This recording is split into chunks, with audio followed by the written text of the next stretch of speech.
Considering how I started 2016 without much excess money or time, I didn't expect to actually get to play many games unless I'd be doing them for Let's Plays. But I think I built up a surprisingly healthy list of games that I worked through just for my own interests. And even though there are dozens of ways I could get my thoughts on the matter out in text, I somehow can't be bothered compared to making a video, even though the most basic video is still more effort. In any case, here are my top games of 2016. These are my thoughts on games that I didn't play for Let's Play purposes specifically, since my thoughts on those either already exist or will down the line.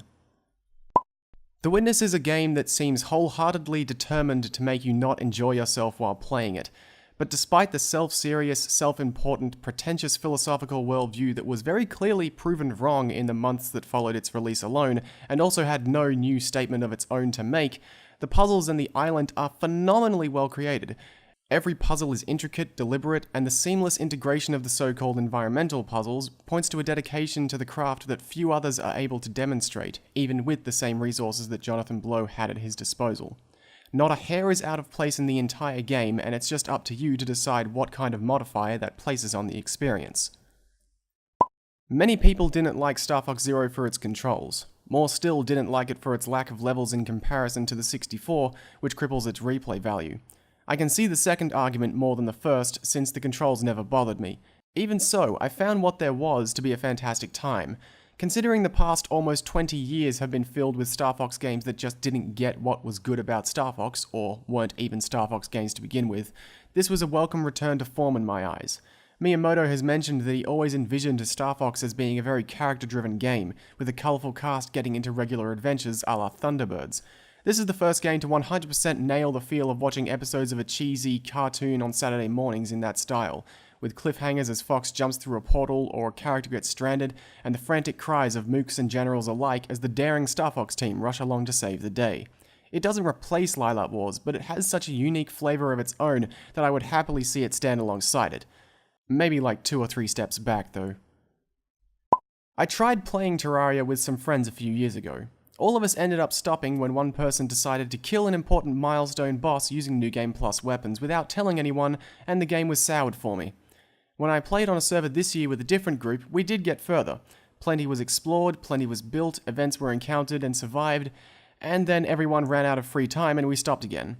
The game is incredible. It has achieved the balance of base building, dungeon exploring, and enjoyable combat that Minecraft has and will never hit, and has a titanic yet quantifiable amount of stuff to see and do and fight and collect. Whenever you're a little bored of continuing the main quest, you can build out your base, go fishing, create complex tunnel and transportation systems, set up lava traps for invasions, or just chug a teleportation potion and look around. If you have the time and some buddies, there's no reason not to give it a try. The Logical Journey of the Zombinis is a game I have loved and treasured since I was a child, and it's one of the only games from that time that I still have the physical disc for, nice and safe no matter where I would move to. The kickstarted remake is a welcome blast from the past. Every level was exactly as I remembered it. I got to make pizzas and blow bubbles and ride frogs across lily pads just like I always would. It's hard to explain simply what makes Zombinis so great. It just is.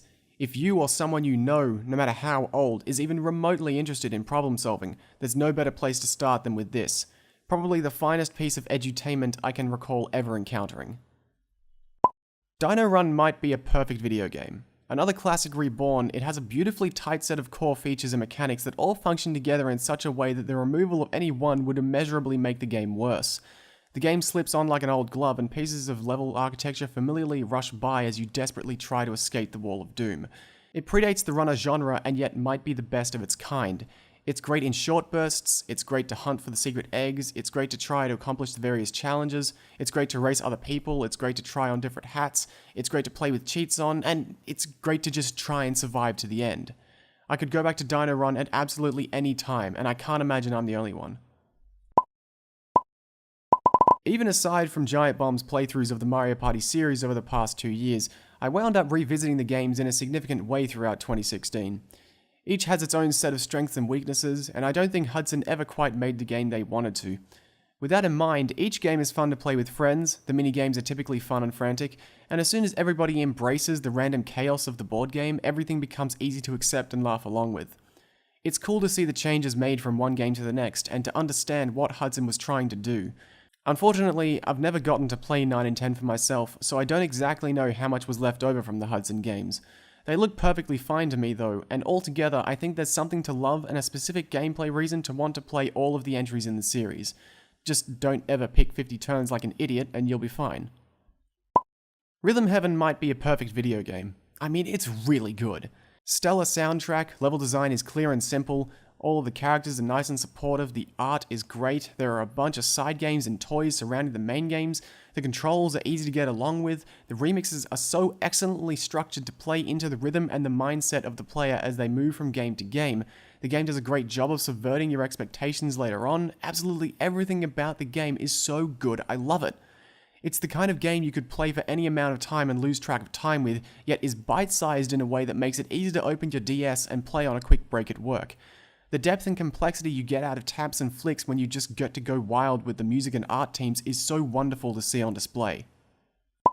For months after the release of Pokemon Go, I would regularly look out my window down to the street and see various people walking down, stopping, and then aiming their phones around. I would occasionally see the Pokestop across the street sprinkled with petals and stroll over to say hi to someone else sitting on the swings at 7 PM. Going on walks was harder in the colder weather in this country, but it still felt good to catch Pokemon of all kinds. The tiny fist pump when a catch is successful is incredible to catch myself in the middle of.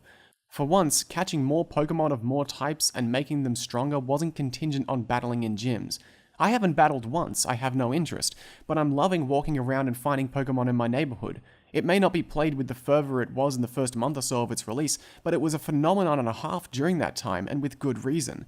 Augmented reality and virtual reality are making the kinds of games that we have always been dreaming of more and more of a reality with each passing day. Pokemon is, as far as foreseeable advances in technology go, real. That's incredible. Box Boy might be a perfect video game. It's kind of incredible how every year since the launch of the 3DS has seen some of the best games of the year release on the platform, usually on the eShop where almost nobody ever notices them. Box Boy and its sequel, Box Boy, combine almost seamlessly as one single game that is chock full of dozens and dozens of superb puzzles. They push such a simple new concept to its absolute limits, then they give you another set of boxes so they can do it all over again. It has such a clean style to it, and manages to make QB incredibly expressive, even before the second game has a handful of comic strips that give him more depth, if you will. Even the people who champion these games, I think, don't realize just how much good content there is in them. The games are in a league of their own, much like the Pushmo series from a few years ago, and the way it was released without any fanfare or build-up at all, yet caught on regardless, is a wonderful reminder that HAL hasn't missed a step. I really like the recent trend of games that require the learning of a simplistic scripting language or command line interface to solve puzzles. I haven't finished any one of these games yet, but I am still enamored with all of them. The aesthetics of each game are delightful, and I can only hope more games like this continue to come out, even if the way you interact with puzzles creates a barrier to entry that not a lot of people can push past. When I need to open the TIS 100 manual separately from the game to double check on a function, I think it's absolutely worth it. What's amazing about Nintendo's development teams is how they can take the exact same base idea, running and jumping on platforms, and turn it into a rhythm action puzzle game by way of the control system. Mario Run is great when you understand that it's not a straight-laced platformer the way the rest of the new Super Mario series is.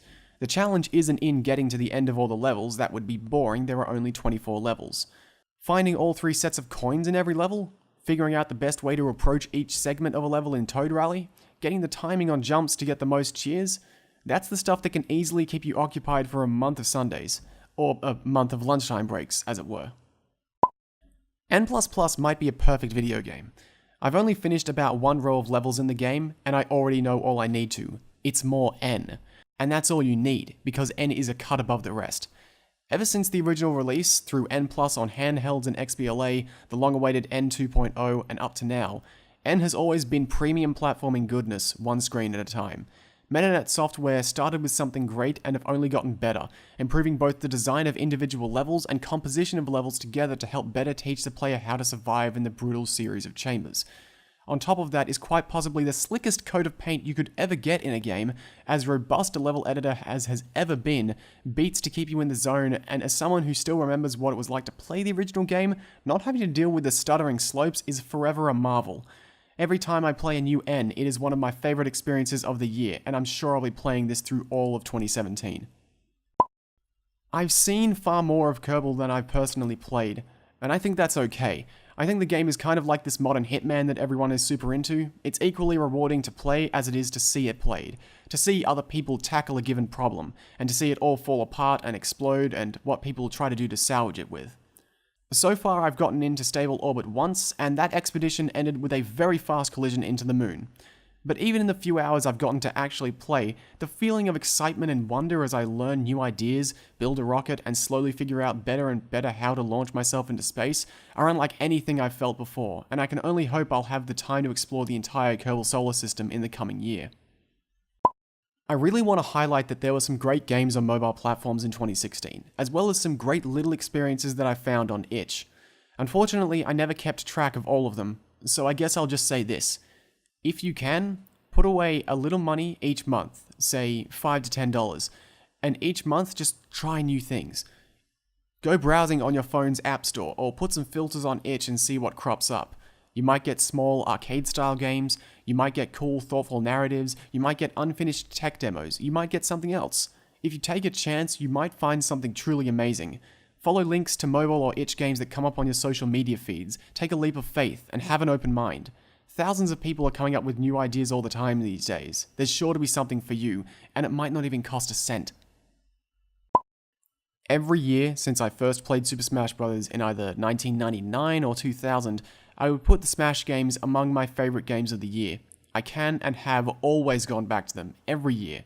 No matter what game, no matter what modes, no matter if it's on my own, in a one-on-one match, a chaotic 4 or 8 player game, with items, without items, online, offline, I love it all. It is literally indescribably amazing. I mean, I cannot imagine how I would put into words just exactly what Smash means to me, how important it's been for me over the years. An unbeatable party game, an incredibly rich fighting game, and with its latest release, the kind of game you could only dream of as a child, with an absolute all-star cast from across gaming. It's a phenomenal series of games that I know I am going to play and enjoy till the day I die. Firewatch is beautiful. Firewatch is sad. Firewatch is fun. Firewatch is haunting. Firewatch is terrifying. Firewatch is the final game I played in the final hours of 2016. Even on my laptop that couldn't handle the game at a steady 30 frames per second, the Shoshone forest was alive and real and brought me in. The wilderness all around providing at once a sense of comfort, isolation, and deep oppression which only intensified as things got worse. The fire grew, and the air became heavy with smoke. Firewatch tells a story about people, like ordinary people. People who aren't heroes. People who aren't going to save the day. They might only just be able to save themselves if they're lucky. People who don't conquer danger but run and hide instead. People you don't see in games. Firewatch is a game that wants to make you uncomfortable, and it does so in a way few games have before, by being real, in just the right places. And it was wonderfully, heart-wrenchingly unforgettable. So, there we have it. I didn't keep track throughout the year, but I'm pretty sure those are my games of the year. All of them. You'll notice that on top of having more than 10, none of these are numbered. Good on you for noticing. I'm already not sticking to games that came out in 2016, so I don't see what sway the other conventions of games of the year lists really have. I had fun with games last year, I think. I was fortunate enough that all the games I played in the year I really enjoyed. I certainly raced to get to a handful of them in the final week or two, which was exciting. I would have liked to play some more. There were several that I was and still am really into, just as soon as I build a PC or find the time or get the spare money or all of the above. Hitman, Abduction, Abzu, Pan, Dark Souls 3, Doom, Watch Dogs 2, and who knows what else. There were a lot of good games in 2016. If nothing else, 2017 is looking to be a hell of a time for that reason alone. And maybe I'll even sneak some Let's Plays in here and there. Happy New Year, and thanks for sticking with me this far.